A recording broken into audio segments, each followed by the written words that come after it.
Le journal de l'Euro. Jérôme Lacroix. Bonjour Jérôme. Bonjour Thomas et bonjour à tous. Le sommaire ce matin. Le kaléidoscope albanais, le visage mystère des Bleus et puis Cristiano Ronaldo boude dans son coin.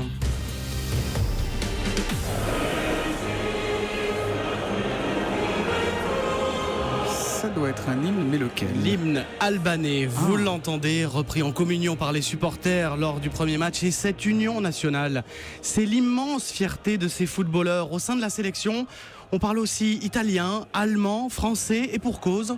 Plus de la moitié de la population albanaise vit en dehors du territoire national, diaspora dans les années 90, après la chute du communisme. Aujourd'hui, le foot les réunit tous, Birim, Castriote, Ornella.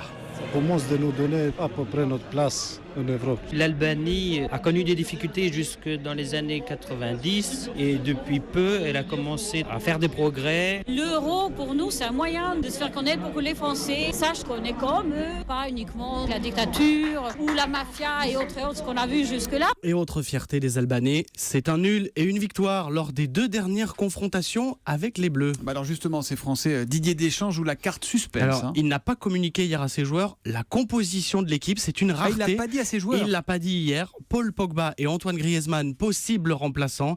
Les jeunes Kingsley Coman et Anthony Martial, 20 ans tous les deux, pourraient ainsi avoir leur chance. Rassurez-nous, le héros bleu de la Roumanie sera là, lui. Dimitri Payet devant les 65 000 spectateurs du Vélodrome qu'il retrouve. Ces jeunes pousses marseillaises l'admiraient il y a peu sous le maillot de l'OM. Ils vont gagner la France. Ils vont gagner avec Dimitri Payet. Pour Dimitri Payet, je l'encouragerai, mais il faut qu'il joue un peu en passe. Il fait trop de dribble. Allez les Bleus, Voilà, France-Albanie, 21h, direct intégral bien sûr sur Europe 1, 18h, Roumanie-Suisse au Parc des Princes et 15h, Russie-Slovaquie à Lille sous haute tension sécuritaire, 4000 membres des forces de l'ordre. Alors on y arrive à présent, le petit caprice de Cristiano Ronaldo. Alors question, Julie, Natacha, Thomas, classe ou pas classe? La déclaration de la star après l'inattendu nul hier des Portugais, un partout face à l'Islande. C'est une soirée chanceuse pour eux, ils n'ont fait que défendre ces petites mentalités.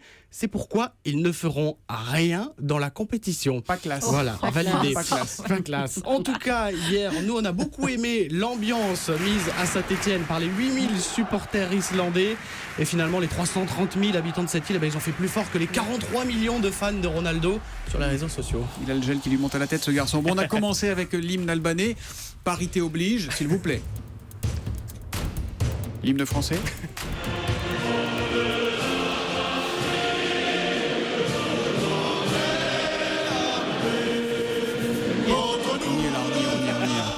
Allez les Bleus, il faut gagner ce soir, on sera presque habillé pour les huitièmes si ça passe. Oui, quasiment. Un énorme pas. Merci Jérôme Lacroix.